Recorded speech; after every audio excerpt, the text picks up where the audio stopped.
The champagne glass was still cold in my hand when my niece's mentor turned to me and said, "You don't belong here." As I smiled, I watched her scan the room like she owned the guest list and the people on it. While the chandelier light flickered across her borrowed diamonds, it caught the plaque she hadn't bothered reading.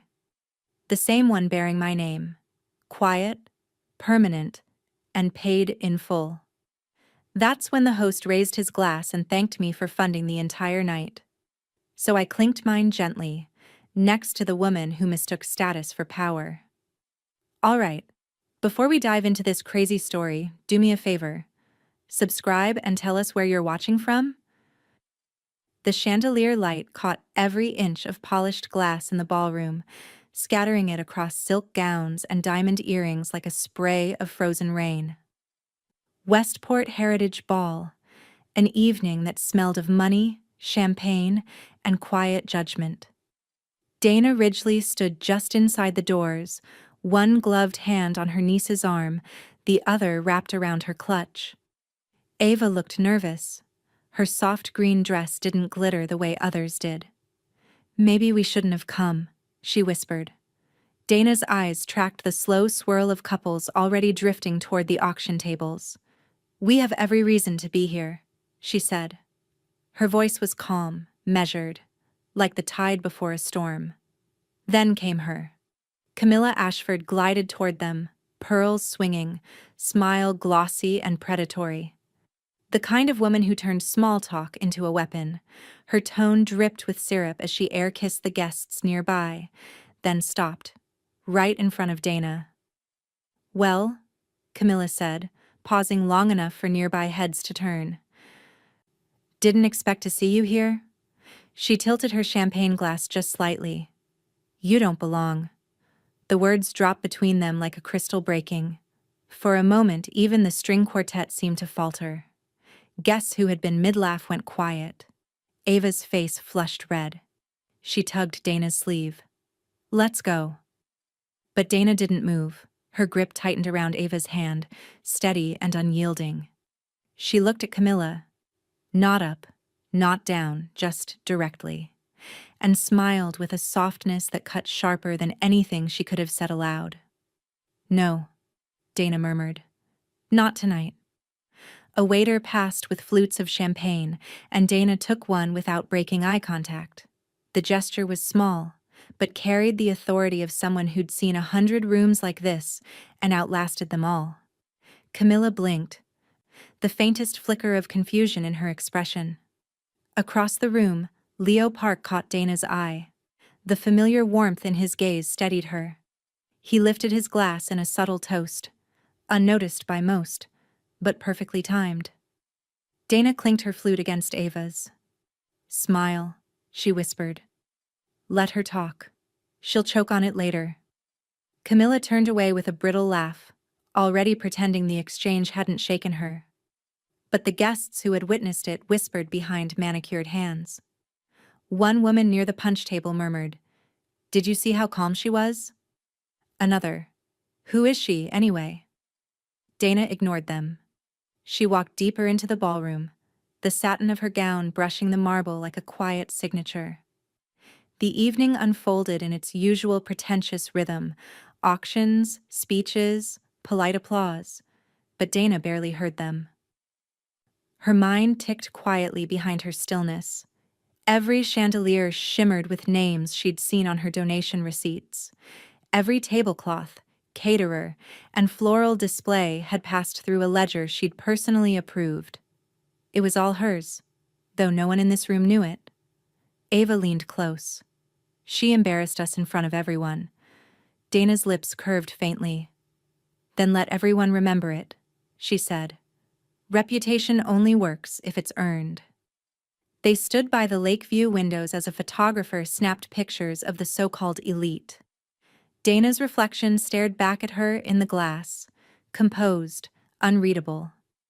The same face that had negotiated 7-figure deals while everyone assumed she'd retired quietly somewhere. She sipped her drink, watching Camilla flit between tables, laughing too loudly, checking whether anyone was still looking. The brittle perfection of her act was already showing cracks. Leo approached quietly, holding a folded program. "You handled that like a saint," he murmured. Dana gave a small, humorless smile. "Saints don't have spreadsheets." He chuckled softly, leaning closer. "If she only knew." "Let's keep it that way," Dana replied. Her gaze flicked to Camilla. "For now." As the orchestra swelled into its next piece, Dana set her glass down, the stem ringing faintly against the marble. The sound drew Camilla's eyes again, briefly, as if she couldn't help checking that Dana was still there. Still unbothered. Still impossible to erase. When Dana turned toward the terrace doors, Ava followed, the two of them moving together like shadows leaving the spotlight. Outside, the air smelled of lilacs and salt water drifting from the sound. "Are we really staying?" Ava asked softly. Dana's tone was calm, almost tender. "We're not just staying." Her gaze lifted to the glittering mansion windows behind them. "We're taking notes." Inside, Camilla raised her glass again, trying too hard, laughing too loud. She didn't notice Leo watching her from across the room, and she definitely didn't notice that the quiet woman she'd just dismissed owned every check that made this night possible. The applause rose like a polite tide, breaking softly against the stage. Dana sat near the back of the Westport Heritage Ball, the room glowing with gold, uplighting, and inflated egos. Camilla Ashford stood at the podium now, hand delicately resting on the microphone, smile sharpened for the cameras. "None of this," Camilla said, pausing dramatically, "would be possible without our dedicated patrons and generous donors who keep the arts alive in Westport." The crowd responded on cue, clapping, nodding, murmuring their approval. Dana didn't move. Her hands remained folded in her lap, fingers still. The word donor hung in the air like a secret only she knew. She remembered that first check. A simple slip of paper, hand-signed in her quiet kitchen a year ago. 6 figures, no fanfare, no photo op. Leo had texted her minutes later. "Without you, this place shuts down." She'd told him to keep her name off everything. No plaques, no programs, no special thanks. Just results. That was always her language, numbers and outcomes, not applause. From her seat now, she could see Leo near the edge of the stage, face carefully neutral as Camilla carried on about her vision, her leadership, her fight for the arts community. Dana caught his eye briefly. He gave the slightest shake of his head, as if to say, "Not here, not now." Camilla's earrings flashed as she turned to gesture at the caterers circulating the room. "Tonight's menu is inspired by coastal Connecticut flavors," she announced, "sourced by my dear partners at LaSalle Catering." Dana's lips curved. Her chef, her vendor. She could still remember that first tasting in a small Soho kitchen years ago, back when LaSalle had been nothing more than a startup with a dream. Dana had invested quietly, anonymously, just as she had with this arts fund. Camilla didn't know that every scallop and garnish on her guests' plates carried Dana's silent signature. Ava leaned in, her voice barely a whisper. "She's taking credit for everything." Dana didn't look away from the stage. "Let her." Camilla began introducing a slideshow, a looping montage of restoration projects, art classes, community events. Dana recognized each photo. She had paid for most of them. The roof repair, the scholarships, even the children's music program Camilla was now using to pull at donors' heartstrings. "Together," Camilla declared, "we rebuilt this foundation from the ground up." Dana's breath left her in a slow exhale. She felt no anger, only a quiet amusement that tasted faintly of satisfaction. The truth had its own clock, and it was never late. Leo stepped up to hand Camilla the next envelope of acknowledgments. As their fingers brushed, his glance flicked toward Dana, subtle, apologetic. She tilted her chin slightly in reply. "Keep going." Camilla cleared her throat. We'd also like to extend special gratitude to our anonymous angel donor, who, though unnamed, embodies the spirit of Westport generosity. That line drew fresh applause, louder this time. Dana watched the audience clap for her, oblivious to it. Camilla beamed as if she'd personally written the check. Across the room, a photographer caught the perfect shot. Camilla, framed in gold light, applause frozen mid-motion, gratitude painted across her face like a mask. Dana smiled faintly. Masks, she knew, always slipped in heat. When the dinner service began, servers moved like a choreographed ballet. Silver trays gleamed, soft music threaded through the air. Dana barely touched her plate.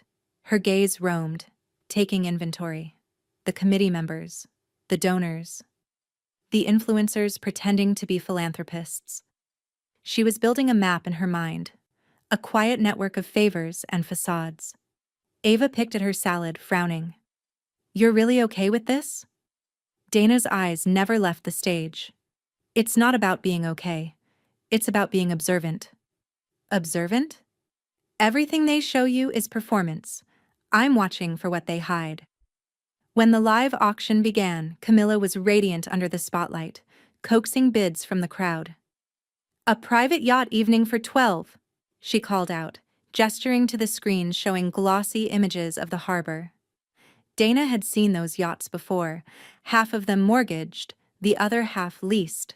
Westport wealth was often built on air and borrowed time.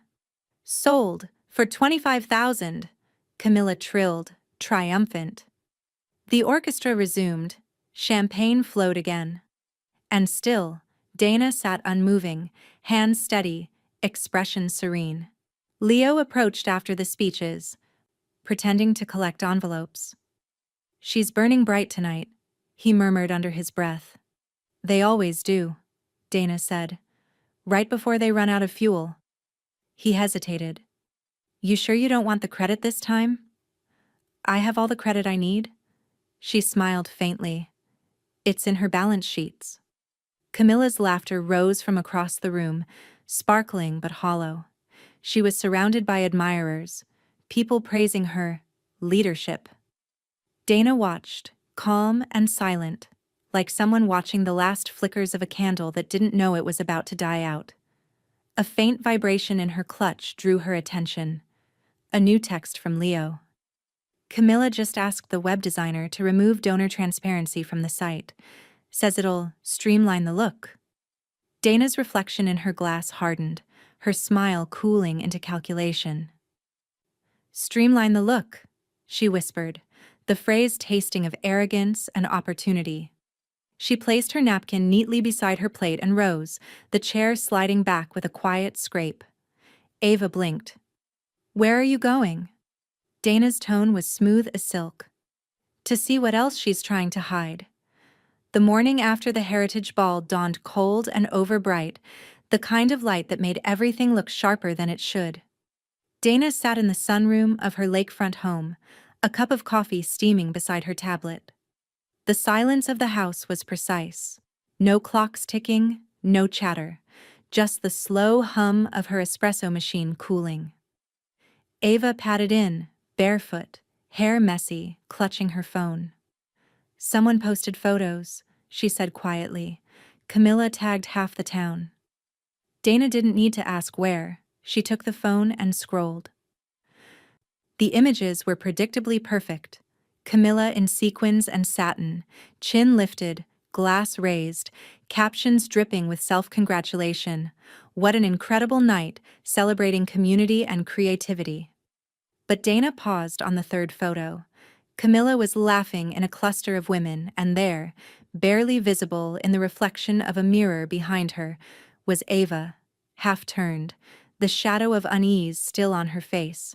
The caption below the image read, "We love seeing everyone dressed up, some more than others." A winking emoji. Dana's jaw tightened. "She mocked your dress." Ava shrugged, trying to laugh it off. "It's fine. She probably didn't even mean it like that."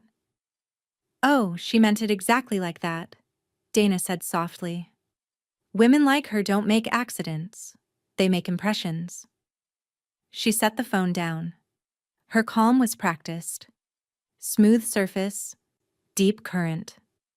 She leaned back, watching the light refract through the window pane. Something glittered faintly in the photo on her tablet screen.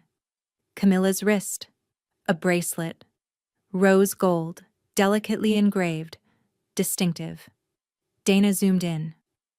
That bracelet wasn't from Cartier or Tiffany's. It was from a luxury resale site. One Dana had used herself to offload an unwanted anniversary gift years ago. She remembered the listing. Like new, minor clasp wear. A limited edition piece that retailed for nearly $10,000 when new, but a used one meant something else. Liquidity trouble. Dana's lips parted in a slow, knowing smile. She reached for her laptop and opened a familiar interface, her title search software, the same tool she'd used for years to vet investment properties. In a few keystrokes, she pulled up Ashford, Grant, and Camilla, their home on Harbor Crest Lane. Mortgage history, purchase records, liens. The file loaded, and Dana's brows lifted. Multiple forbearance notices, deferred payments, a line of credit against the property renewed twice in the last year. She whispered it out loud, tasting the truth like a rare wine. They're leveraged to hell. Her phone buzzed. Gwen Hastings, her sharp-tongued real estate partner and the only person who knew how much Dana actually owned. "Morning," Gwen said when Dana picked up. "You're not going to believe this, but one of my contacts at the bank flagged a property review for the Ashford's mortgage. Looks like they're stretched thin. She's probably funding those galas with borrowed money." Dana swirled her coffee idly. "That would explain the bracelet." "What bracelet?" "The one she can't afford." Gwen laughed dryly. "You thinking of making a move?" Dana's eyes returned to the glowing screen. Numbers, balances, signatures. "Not yet. You don't patch cracks in glass when you need to see how far they run. So we wait? We let them widen?" The silence that followed was comfortable, taut with understanding. When she hung up, Dana rose and crossed to the window overlooking the lake. A light breeze rippled across the surface, scattering reflections of the autumn sky. The world outside was still and composed, but beneath it, the deep, slow churn of inevitability. Ava came to stand beside her. "You're doing that thing again," she said softly. "What thing?" "Where you look like you're planning something but won't tell me what." Dana smiled faintly, the kind of smile that had made boardrooms nervous. "I'm just remembering something Leo once told me. People reveal the most when they think they're untouchable." Ava frowned. "And Camilla thinks she's untouchable?" Dana looked out at the water, voice barely above a whisper. "She's about to learn otherwise." That evening, as the lake darkened to slate and the houses across the water blinked with warm light, Dana opened her laptop again. The Ashford file remained on screen, her cursor hovering over the mortgage details. She saved the record quietly, storing it alongside her growing collection of evidence, digital breadcrumbs leading to a reckoning that would arrive on its own schedule. She didn't need to ruin Camilla overnight. The truth was patient. So was she. The storm didn't start with thunder. It started with the click of a mouse. Dana sat at her desk that afternoon, the November light slanting and pale through the tall windows of her home office. Her screens glowed with spreadsheets, contracts, and the Westport Arts Fund portal she logged into weekly, always quietly, always alone. She liked seeing her numbers lined up neatly, the digital equivalent of order. But today, the order was gone. The donor page loaded, an elegant grid of names beneath the heading Founding Patrons. She scrolled once, twice, then a third time. Her name wasn't there. Her cursor hovered, motionless. She refreshed the page. Still gone. Every other donor remained. Ashford, Camilla, and Grant. Coleman, Judith, Westport Investment Partners. But Ridgely, The quiet check that had kept the lights on was missing. Dana leaned back, her face unreadable. Then, with slow precision, she picked up her phone and typed, "Dana, fix it. Or should I?" The reply came in less than a minute. "Leo, fix what?" "Dana, your donor list. It seems to have misplaced 6 figures." She watched the typing dots appear, disappear, then appear again. Finally, "Leo." "Jesus, Dana, I didn't touch that." "Dana." Then someone did. 2 minutes later, her phone rang. She answered before the first buzz ended. "Dana, listen," Leo said, voice low and tight. "I checked the edit log. It was Camilla. Yesterday morning. She must have logged in with the admin code. She has limited privileges, but enough to hide names. I had no idea." Dana swiveled her chair toward the lake view, the reflection of her screen flickering across her glasses. "So she erased me." "Temporarily," Leo said quickly. "I can put you back up. But, if I do, she'll notice." "Good," Dana said, tone level. "Let her." There was a pause, then a soft exhale from Leo. "You're too calm about this." Dana smiled faintly. "Calm isn't the opposite of angry, Leo. It's what anger looks like when it graduates." When she hung up, she reopened the donor log and took screenshots of every change, every timestamp. Each image she printed on heavy cream paper, the kind that didn't fade easily. She slipped them into a slim leather folder, labeling it in tidy block letters, "Ashford, Edits." At the bottom of the last printout was a recent update to the committee calendar. Dana frowned, eyes narrowing as she read the highlighted note, "Ridgely, Dana, removed from attendance list for next planning meeting." She clicked Details. A comment box popped up. "Written by user C. Ashford. Streamlining participation to those actively engaged." Dana's jaw flexed once. She hit print.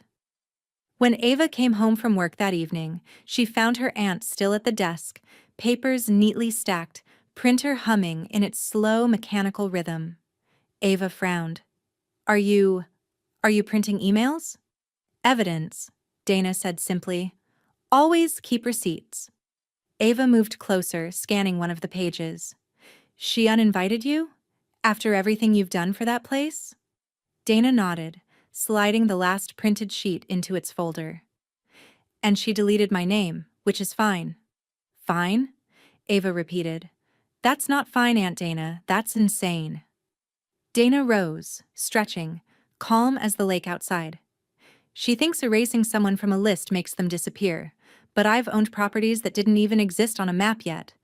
Visibility is overrated." Ava sank into the armchair across from her. "You're scaring me a little with how calm you are." Dana smiled gently. "Then you're starting to understand the difference between reaction and response." Ava hesitated, unsure what to say. Dana's composure wasn't detachment. It was architecture. She was already building something beneath it. As the night deepened, Dana sat once more before her monitor. She opened the Arts Fund site one last time, scrolling through the glossy names on the public list. Camilla's sat near the top, highlighted gold as Chair of Community Initiatives. Dana clicked View Source, a small habit from her old tech-heavy years in property analytics, and read the metadata. Each edit was marked with a user ID and timestamp. She highlighted Camilla's code and copied it into a new document labeled Evidence 1. Somewhere across town, Camilla was likely drinking her post-event Sauvignon Blanc, basking in her latest social win, unaware that every keystroke she'd made had already been recorded. Forever. The boardroom smelled faintly of citrus polish and quiet panic. Westport Arts Foundation, Monday morning, 9 a.m. sharp.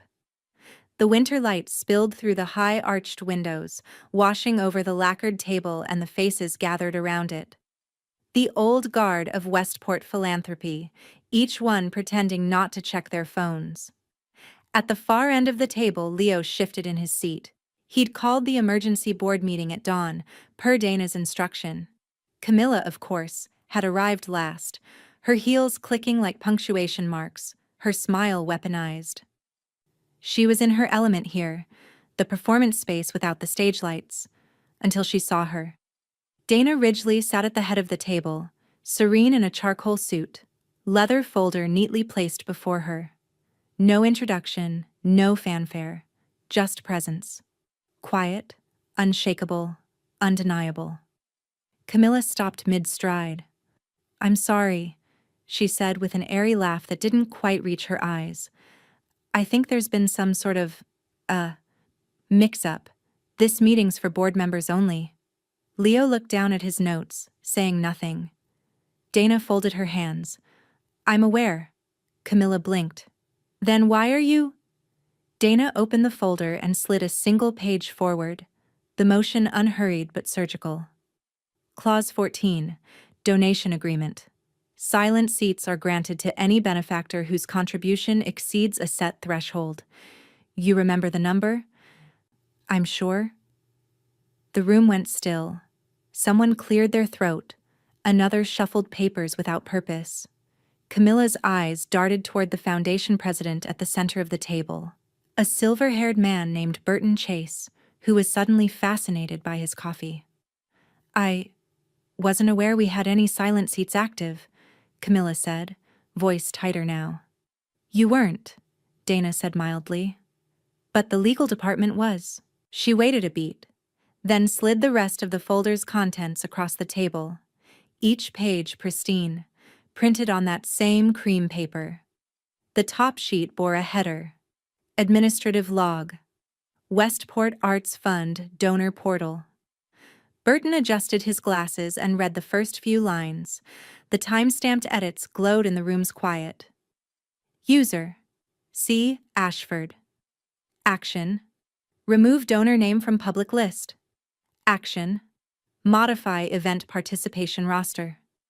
Camilla's color drained. "That's not— those edits were temporary. I was cleaning up the layout, streamlining the site."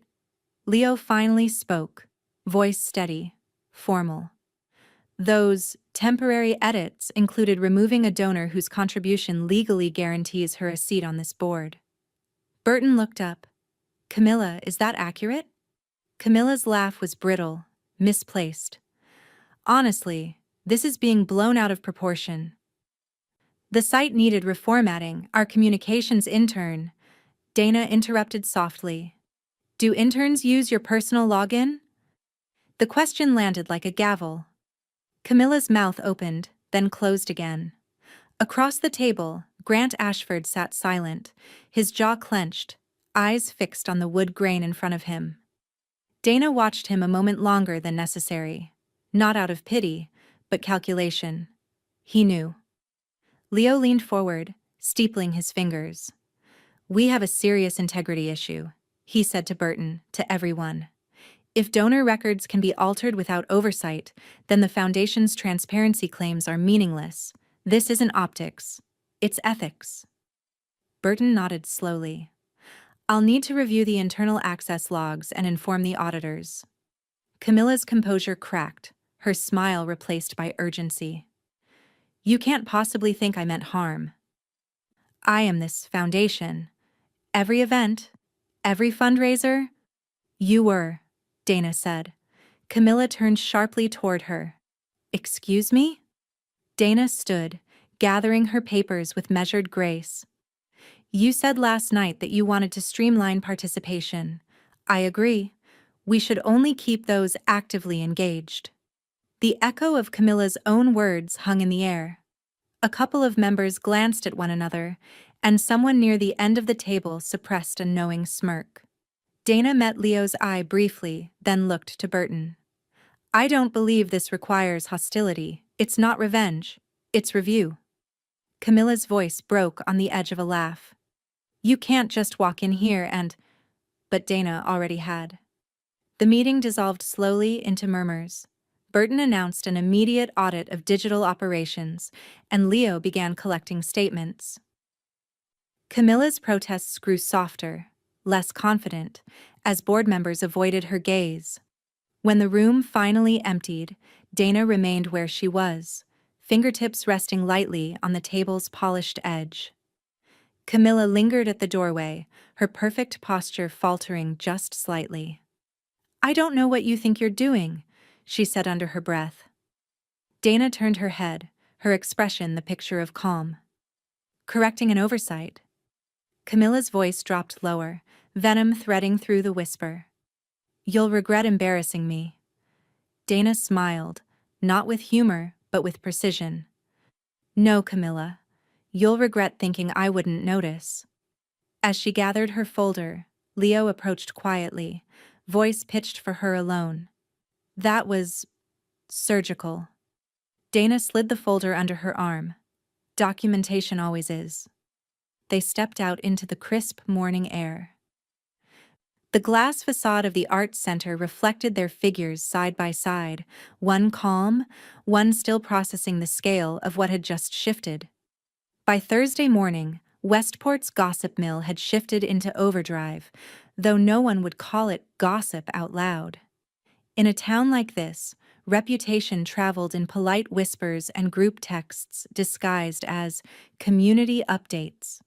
Camilla Ashford had not been seen since the board meeting.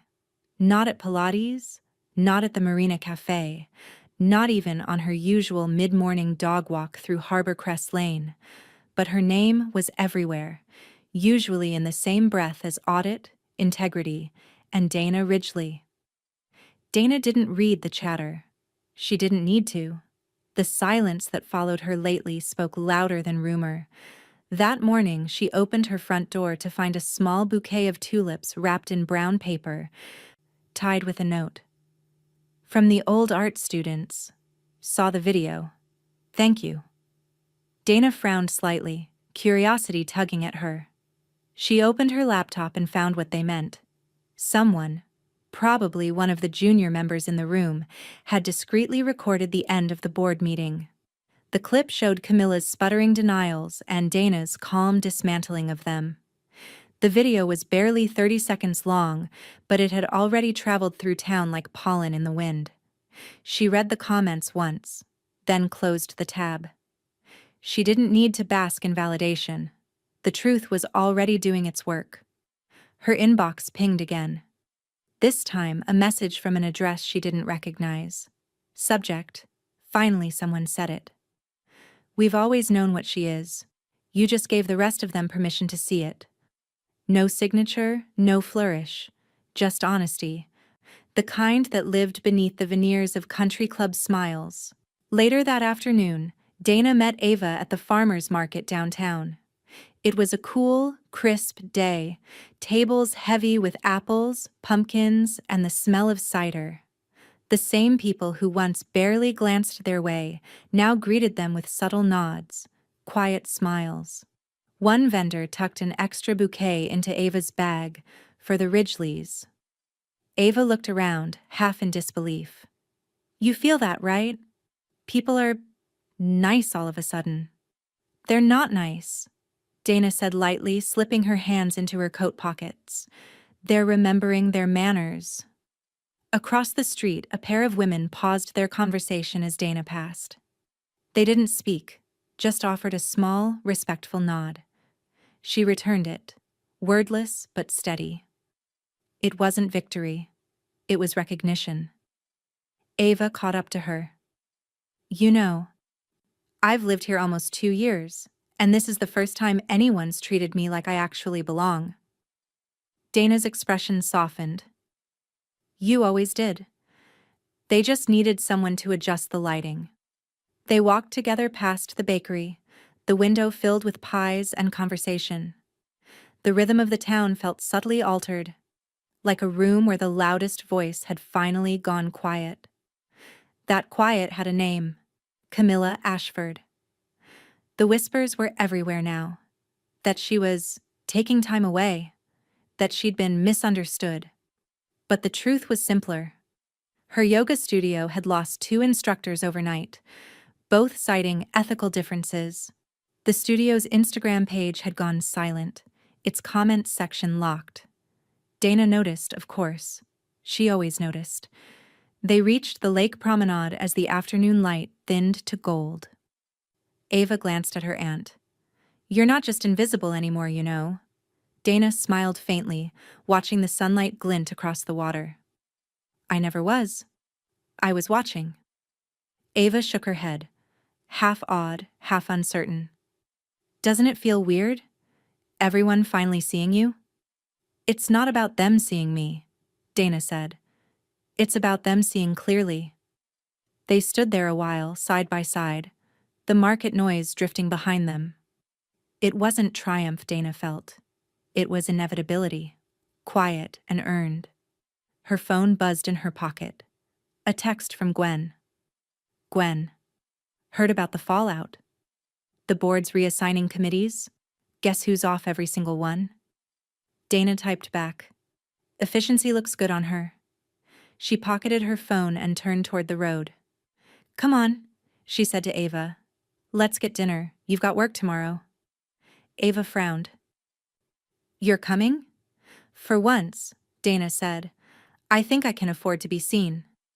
The next mistake wasn't strategic. It was sloppy.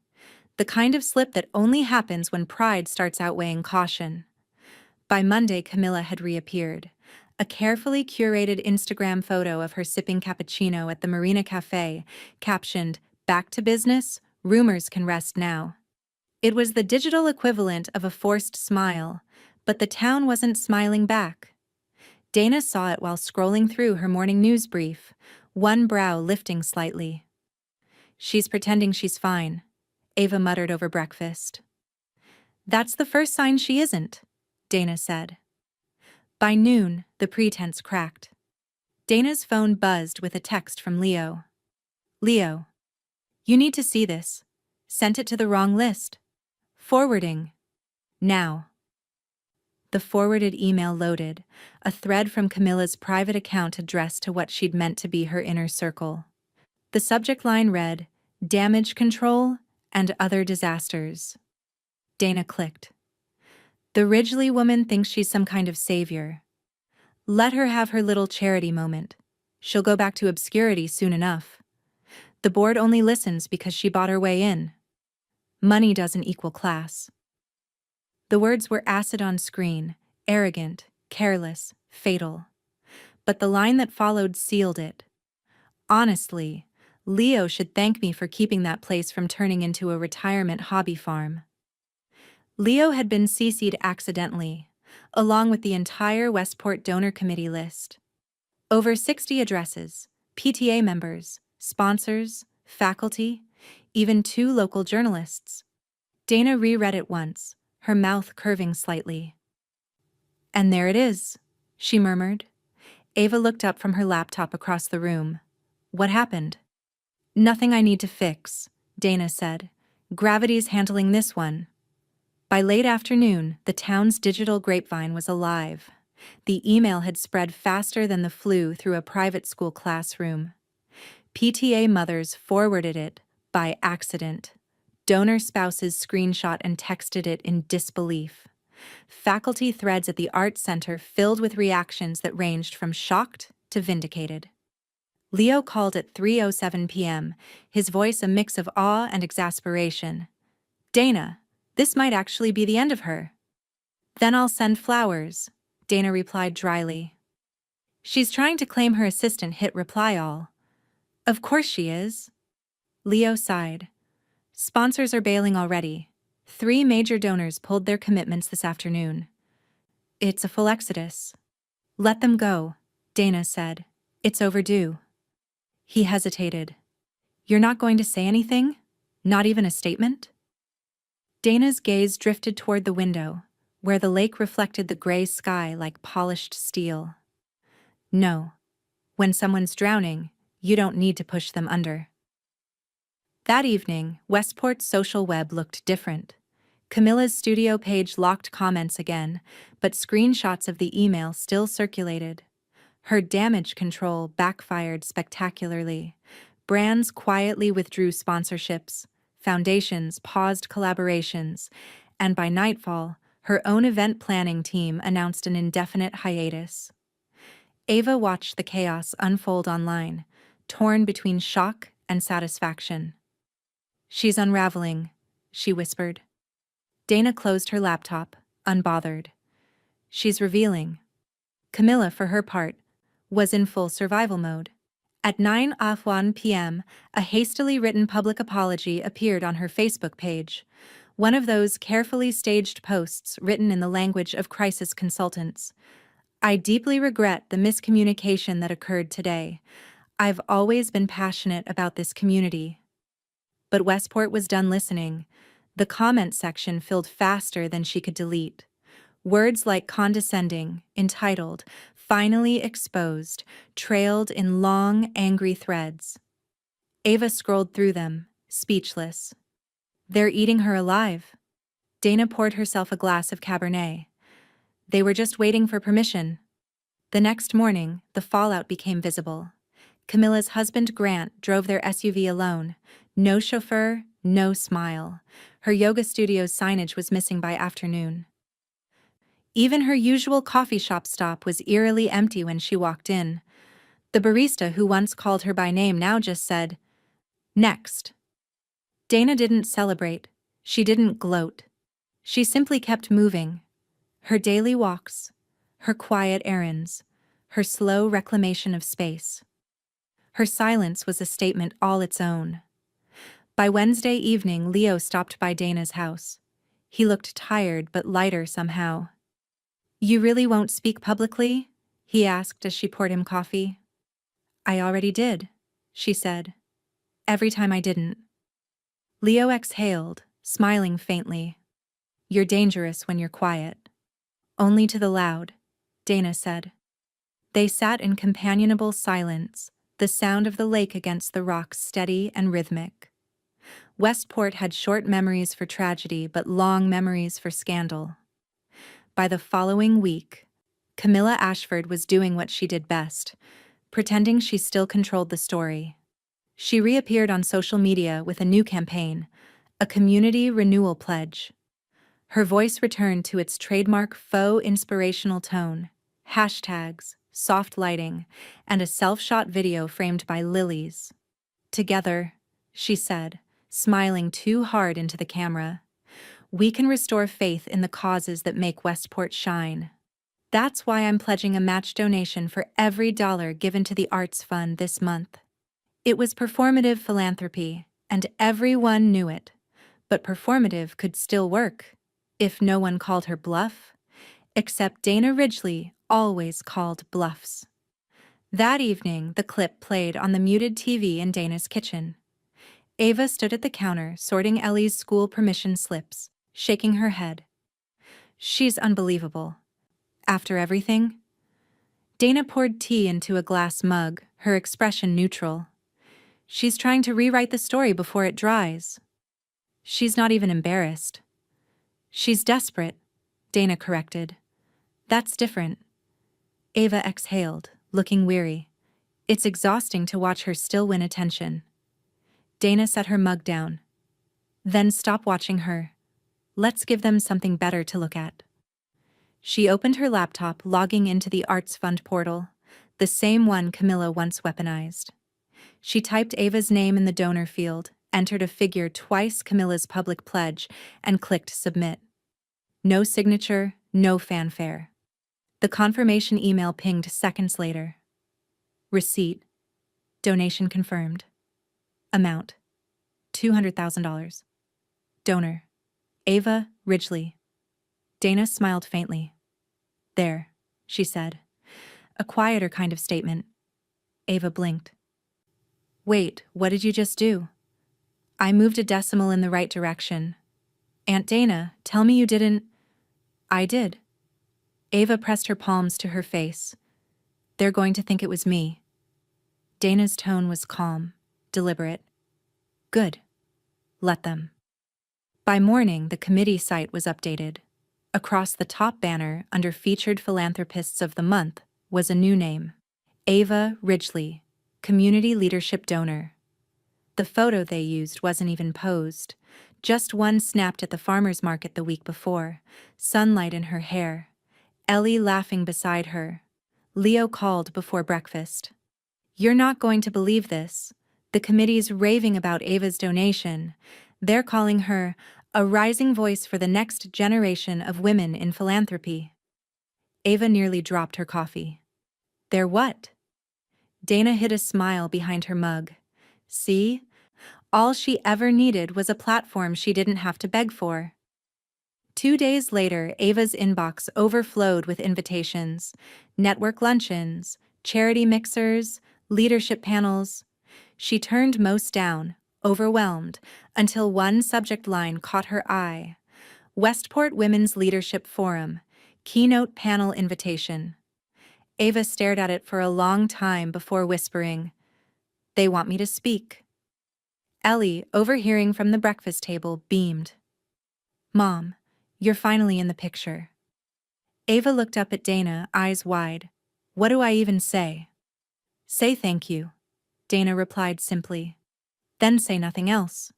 Let your silence do what mine did." When the day came, the forum hall glowed with chandeliers and a restless hum of conversation. Ava sat at the center panel, polished and poised, her confidence anchored by quiet fire. She spoke briefly about integrity, about community, about doing the right thing when no one's looking. No dramatics, no self-promotion, just truth. The applause that followed was genuine, not forced. Dana watched from the back of the room, arms folded, eyes steady.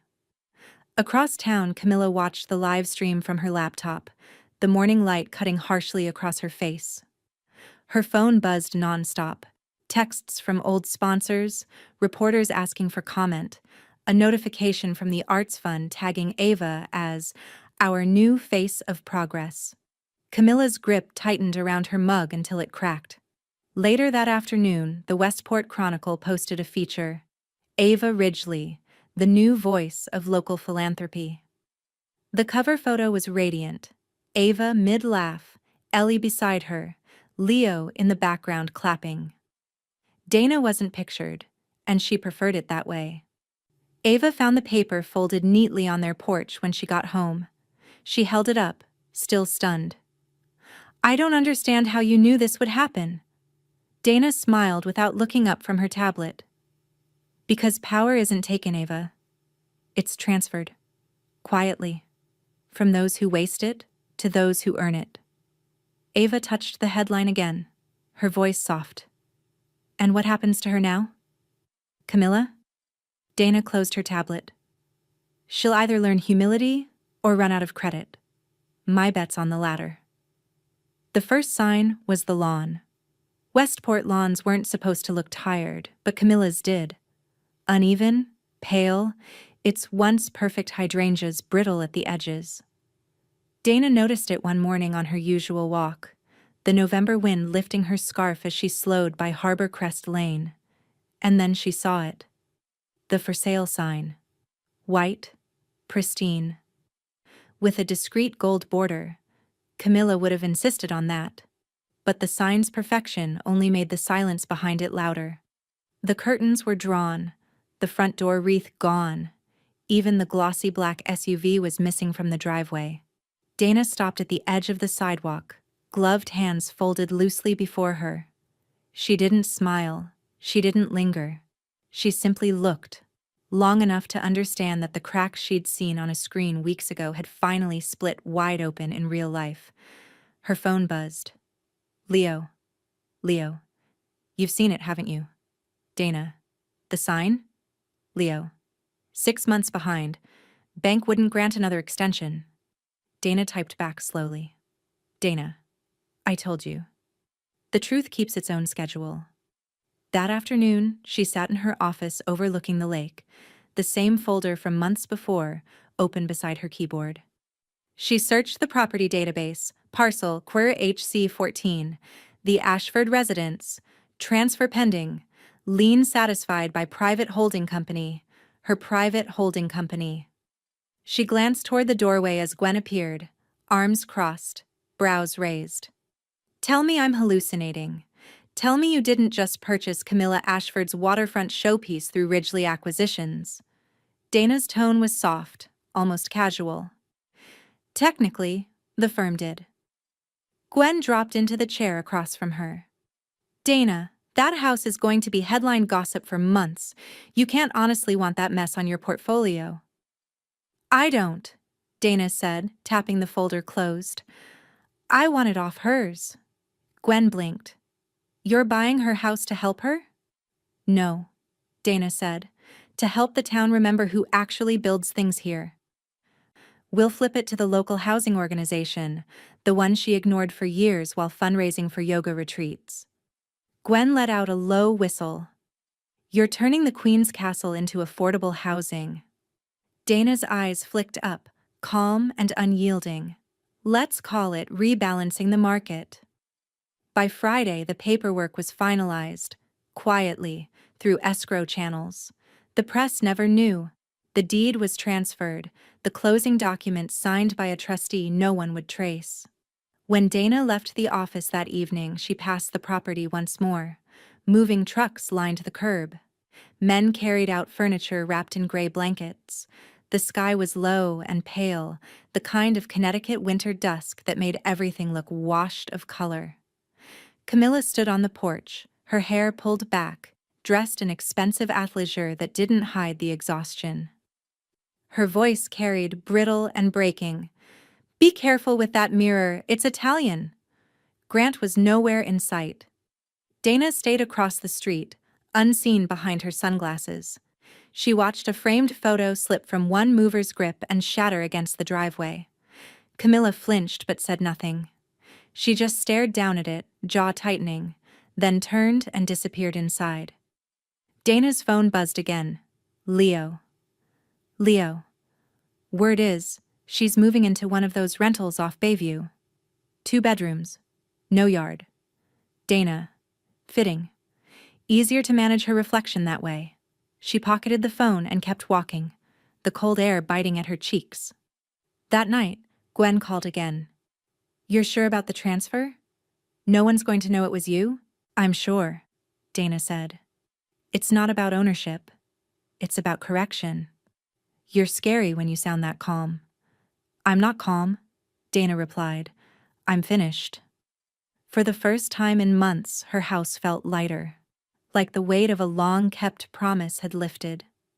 The lake outside glimmered with early frost, each ripple catching the reflection of her window's light. Ava joined her at the balcony, hands stuffed in her sweater pockets. You've been quiet all night. Did something happen? Dana glanced toward the dark water. Just an address change. Ava frowned. For who? Dana's smile was small, deliberate. For someone who needed to downsize. The apology arrived on a Sunday morning. Dana was pruning the hydrangeas along her back patio, the air sharp with the scent of salt from the lake. She set her pruning shears aside to check her phone, expecting an update from Leo, or maybe Ellie's latest piano recital video. But it wasn't either of them. It was Camilla. Camilla Ashford. Dana. I don't even know where to start. I've made mistakes. Too many. I wasn't fair to you. Or anyone, really. The past few months have been brutal, and I know I earned most of it. You didn't deserve what I said or how I treated you. You were trying to help this community. I was trying to own it. I'm sorry. The message kept going. Paragraphs upon paragraphs of half confession, half justification, every sentence tangled between contrition and pride. The final line read, I'd like to meet, to apologize properly, maybe start over. Dana read it twice. Then once more, slower. She didn't reply. Instead, she took a screenshot. Saved it in her receipts folder, one she'd created months ago, and archived the thread. The next message came 10 minutes later. Did you see my text? Dana locked her phone, set it face down on the counter, then went back to trimming the hydrangeas. That same afternoon, Ellie bounded into the kitchen, all freckles and enthusiasm. Auntie Dana, Mom said I can ask you something. Dana wiped her hands on a towel. That sounds serious. It is, Ellie said solemnly. My school's having a fundraiser next month, like a carnival thing, with food and raffles and stuff. We need sponsors for the new music room. I told them you're really good at helping places stay open. Ava appeared in the doorway, embarrassed but smiling. I swear I didn't put her up to that. Dana's expression softened. The music room, I think we can do better than raffles. 2 weeks later, the fundraiser filled the Westport High Auditorium. Balloons, lights, a jazz band made up of students. The community buzzed, cameras flashing, teachers laughing. Dana stood at the edge of the stage, understated as always, until the principal announced the evening's keynote sponsor, a tremendous supporter of arts, education, and quiet generosity, Ms. Dana Ridgely. The applause that followed wasn't polite. It was thunderous. A standing ovation that rippled across the room. Ava blinked, stunned. Ellie whooped loud enough for everyone to hear. Dana approached the podium, her tailored navy dress catching the light. She didn't speak long, just long enough for the room to understand who she was. I've lived long enough to know the best investments don't go into walls, she said. They go into people. So tonight's funds will double, on behalf of a family that believed in the arts long before I ever moved home. She nodded toward Ava and Ellie. The applause swelled again, genuine and warm. From the back of the auditorium, a figure stood in the shadows. Camilla. Her coat still buttoned, her expression hollow, eyes glistening in the reflected stage light. She clutched her phone in one hand, the same phone she'd used to type out her apology, and watched as the crowd stood for the woman she once dismissed as invisible. Ava joined Dana at the side of the stage, beaming. They loved you, she said, and you didn't even tell them about all the other donations. I didn't have to, Dana said softly. The right people already know. Later that night, after the crowd dispersed, Leo approached with a small envelope in hand. You've created a problem for me, he said. Dana arched a brow. That sounds like your favorite kind of problem. He smiled. It is. I just offered Ava a position, event coordinator at my office. She said she'll think about it, but I'd prefer if you nudged her. Dana glanced toward her niece, who was laughing with Ellie near the punch table, her posture lighter than it had been in years. I don't think she needs nudging. I think she's finally ready to lead. As the janitor began dimming the lights, Dana gathered her coat. The applause still echoed faintly in her ears, not because of pride, but because of what it represented. The reclamation of space, the restoration of balance. Across the room, Camilla slipped out a side exit, unnoticed by the crowd. Only Dana saw her go. Their eyes met for half a heartbeat, long enough for one truth to pass between them. Camilla had written an apology. Dana had written history. The email went out on a Tuesday morning, brief, bloodless, and terminal. Subject: Committee restructure, effective immediately. As of this week, Camilla Ashford will no longer serve on the boards of the Westport Arts Foundation, the Harbor Philanthropy Council, or the Community Wellness Alliance. We thank her for her prior contributions and wish her well in her future endeavors. No one in Westport said her name aloud that week, but the silence around it was deafening. By Thursday, her name was scrubbed from event websites, press releases, and invitation lists. It was as if she'd been cut from the town's social fabric with surgical precision. No announcement, no ceremony, just gone. Dana saw it first on the Arts Fund homepage. Leadership Board 2025. 12 names, cleanly alphabetized, with Ava Ridgely's now listed under Community Events Coordinator. A faint smile touched Dana's lips as she scrolled. She didn't gloat. She simply closed the laptop and reached for her coffee. It's done, she murmured.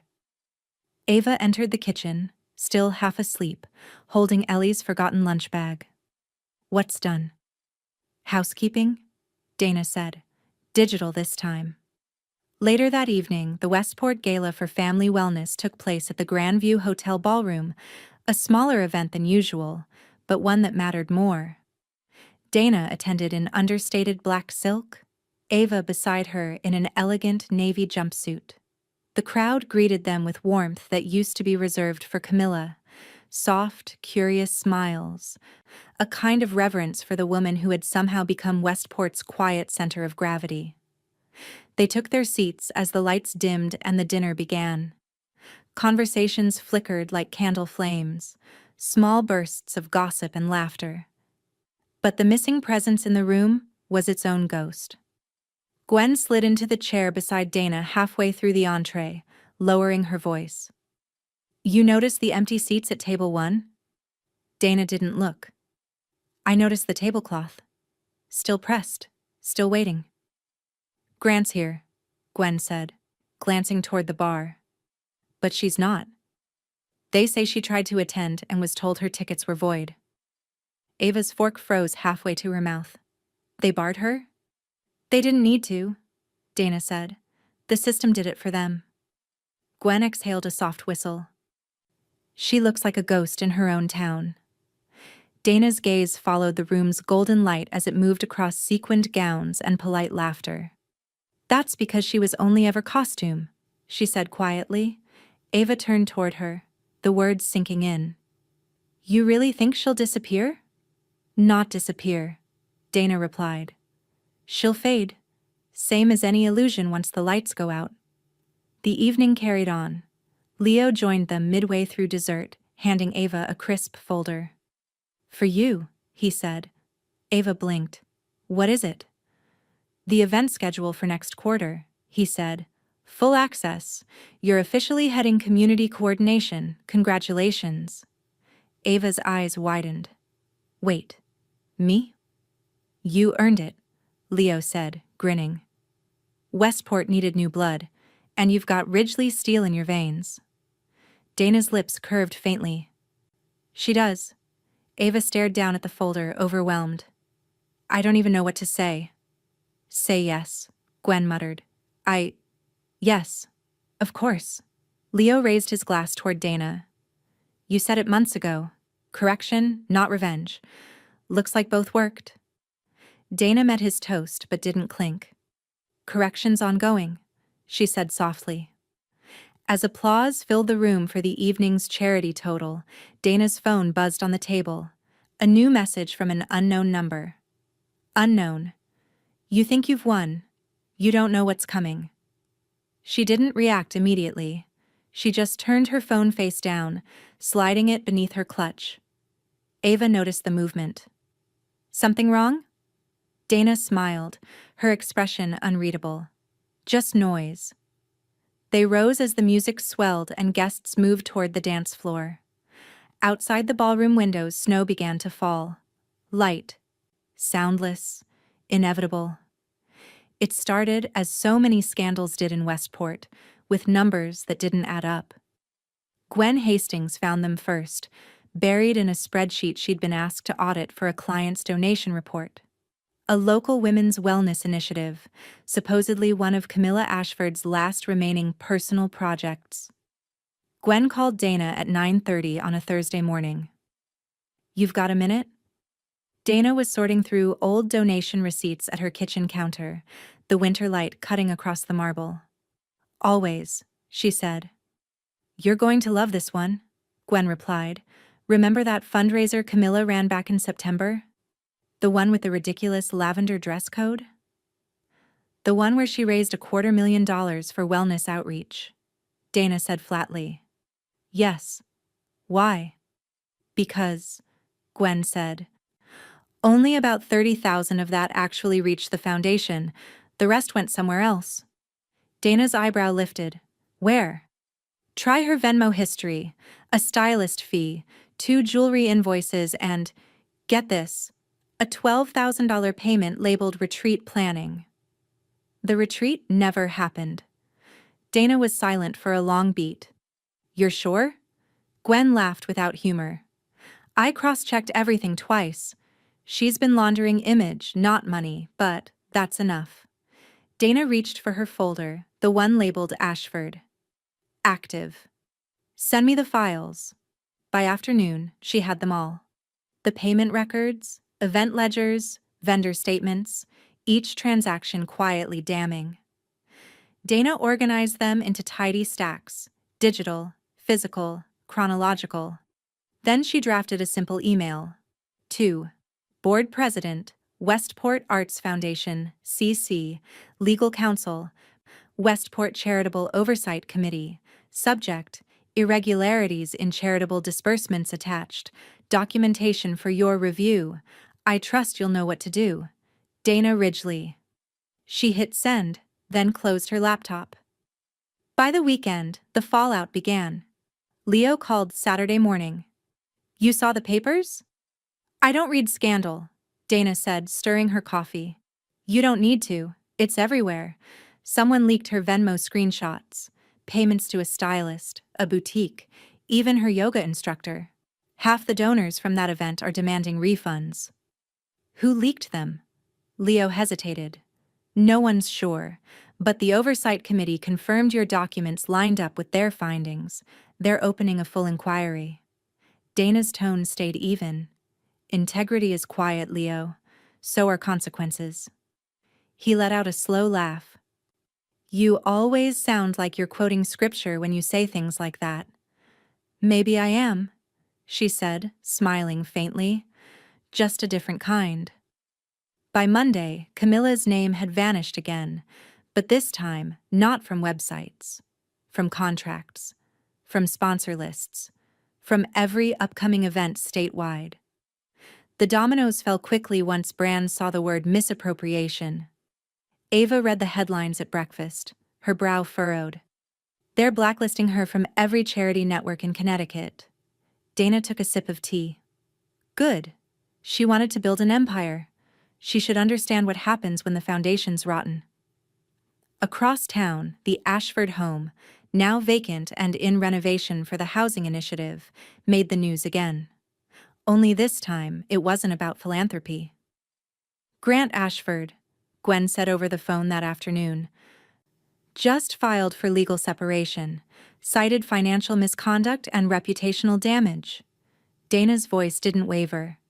He's protecting what's left of his name. Or what's left of hers, Gwen muttered. You know what I like most about this? I can't imagine. She built her whole life on public performance, and now the whole town's watching her in silence. No one's rushing to defend her. It's almost poetic. Dana looked out at the lake, where the ice had begun to crust along the edges. Poetry is truth with rhythm, she said. She provided both. That evening, Dana attended a small donor dinner at Leo's office. Ava was there too, her first event in an official capacity. The mood was light, subdued, confident.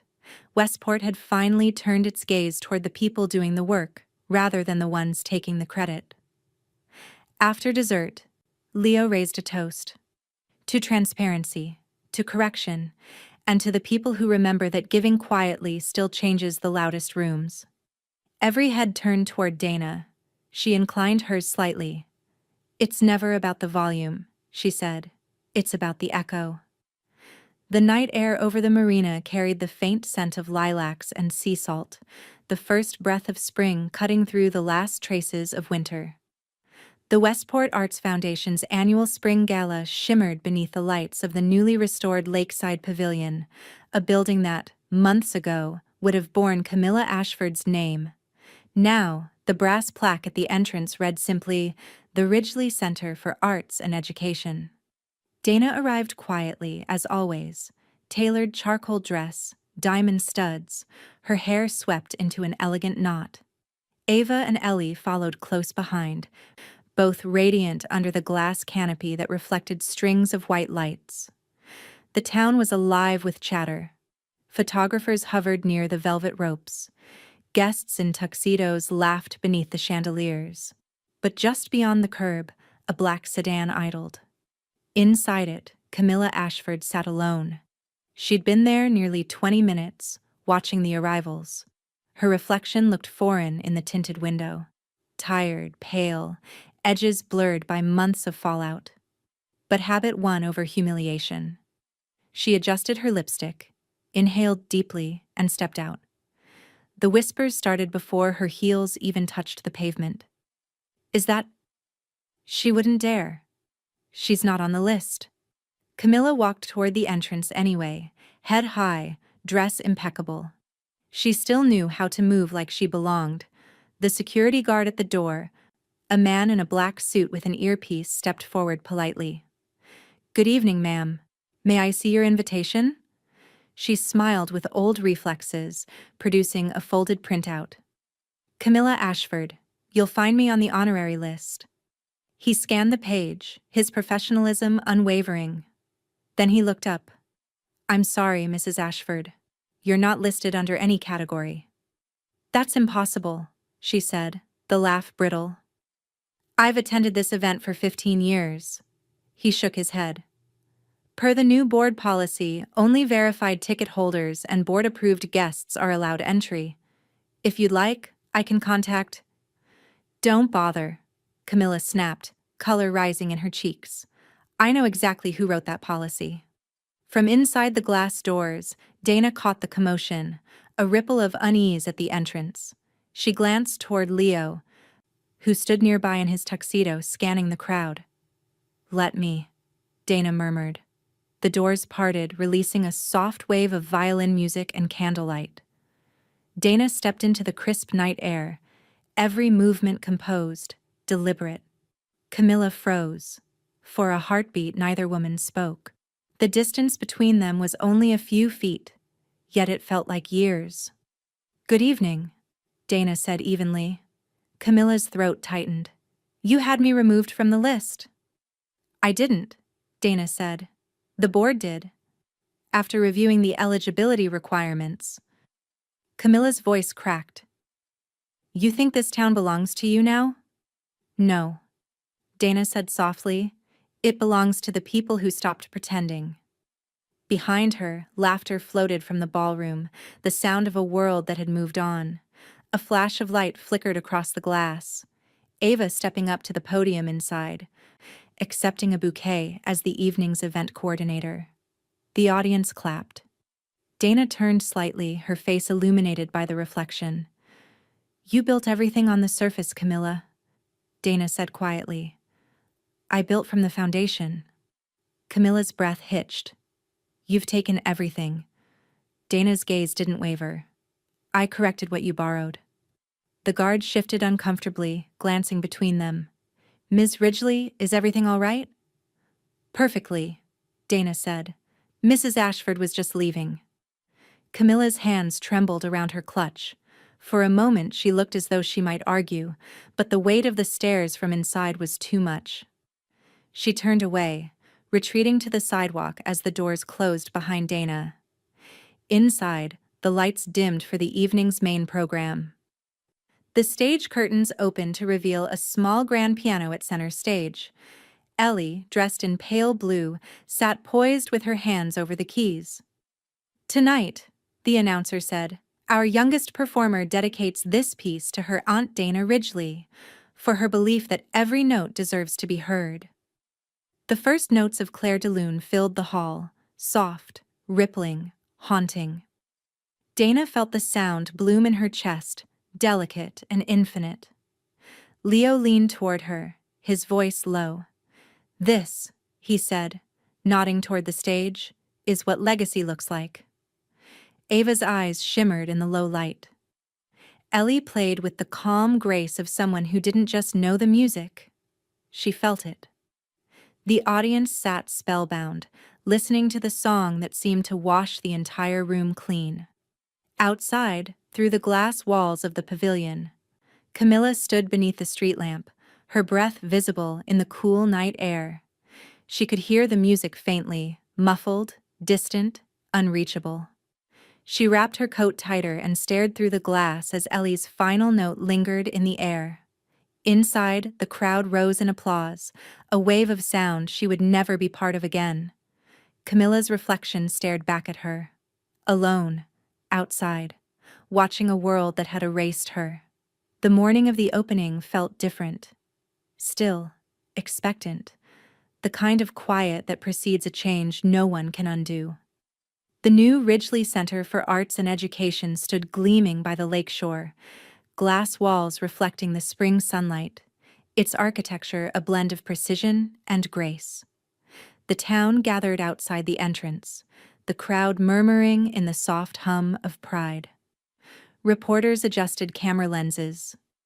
Donors clasped champagne flutes. The scent of fresh-cut ribbon, silk, and promise hung in the air. Dana stood at the front, scissors poised in her hand. Beside her, Ava smiled nervously, her team assembled behind her. Young, eager, ready. Ready? Ava whispered. Dana nodded once. Always. The flashbulbs went off as she cut the ribbon.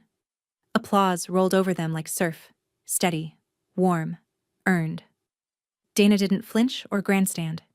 She simply handed the scissors to Ava, letting her niece take the next photo, the next wave of recognition.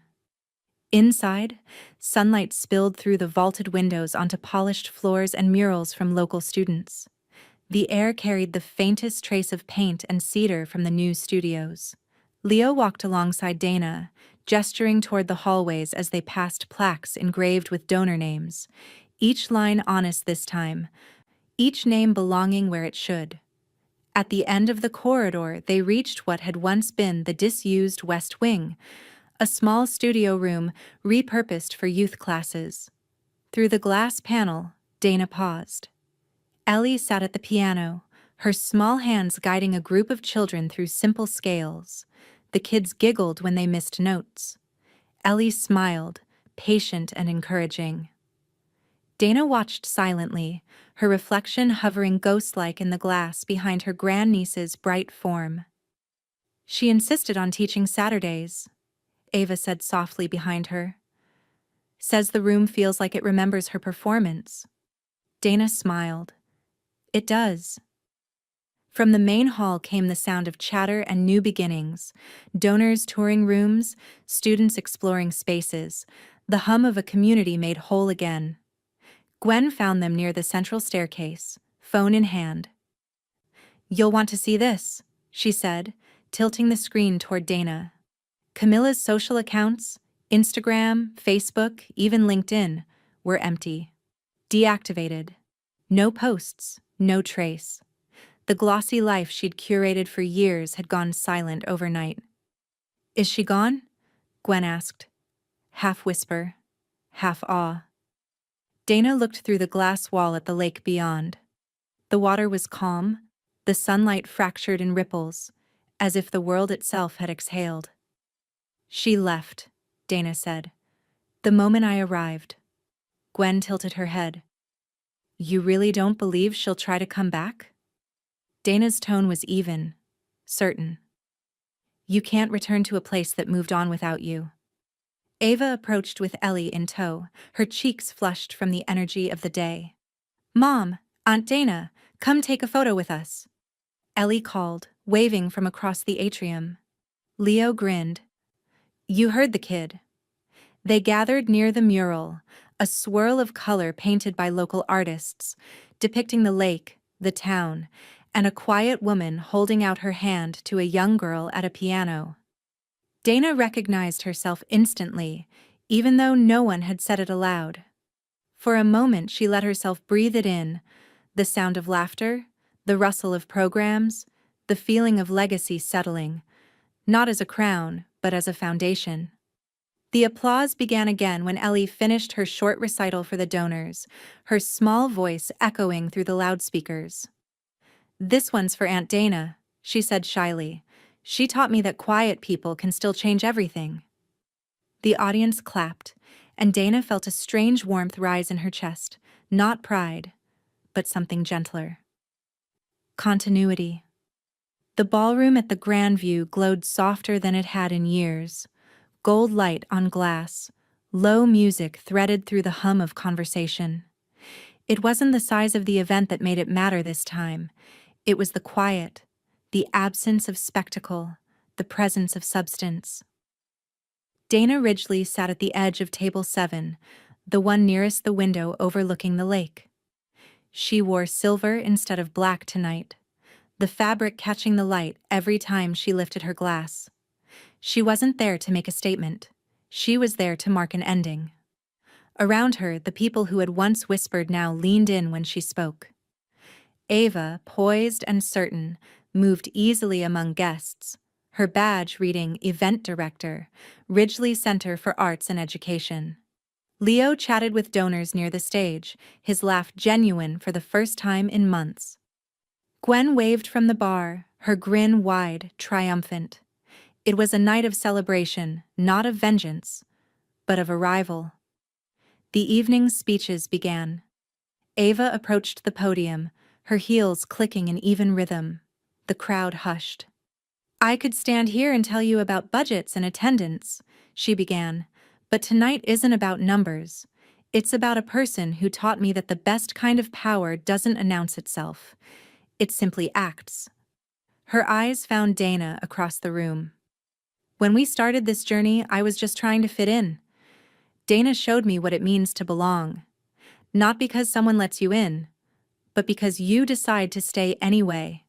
So if I can ask you to raise a glass, it's to her. My aunt. My mentor. The woman who built the table we're sitting at. Literally and figuratively." The applause was warm, unhurried, threaded with respect. Glasses lifted all around. Leo stepped up beside Ava, his voice carrying with practiced ease. "She won't like me saying this, but we'd be nothing without her. Every project, every grant, every quiet check. She was the reason this place didn't fall apart before it ever stood." Gwen joined him, raising her own glass. "To the woman who was always there," she said, even when people pretended she wasn't. All eyes turned to Dana. She rose slowly, setting her napkin aside. "You're giving me far too much credit," she said, her voice smooth, steady, touched with humor. "I just have an old habit of fixing the leaks before anyone else notices the rain." Laughter rippled through the tables. Ava smiled, proud and teary. Dana lifted her own glass then, her tone turning dry. "They tried to erase me from the guest list," she said. "So, I just bought the table." The room erupted. Laughter, applause, the satisfying clink of crystal. It wasn't a boast. It was an acknowledgement, a full-circle confession wrapped in grace. Leo leaned toward her as the crowd settled again. "You know," he murmured, "I think she, wherever she is, finally understands what you meant." Dana's gaze drifted toward the window. Outside, across the lake, the lights of the town reflected in the still water. Each one steady, distinct, untouchable. "Maybe," she said softly, but that was never the point. Ava joined her, slipping an arm around her shoulders. "You did it, Aunt Dana." "No," Dana replied, watching Ellie twirl with other children near the bandstand. "We did." The orchestra shifted to a softer tune, something lilting and familiar. Gwen and Leo found seats beside her again, their laughter mixing with the easy rhythm of the night. Dana leaned back, her glass catching the light. The air in the room shimmered with the comfort of something earned, not claimed. When the MC announced the final toast, everyone turned toward Dana once more. Cameras flashed, but this time not to capture scandal, to capture permanence. And as the applause rose again, Dana's thoughts drifted briefly to that first night months ago, the one that started it all. The whisper, the humiliation, the stillness she'd turned into momentum. She could still hear it. "You don't belong." She smiled to herself, calm and sure. "At the party she said I didn't belong," Dana murmured, her eyes on the glowing chandelier overhead. "The host thanked me for sponsoring it." The orchestra swelled, the lights dimmed, and the screen behind her lit with a single inscription in gold: "In gratitude to Dana Ridgely. For building foundations that last." And for once, Dana didn't look away.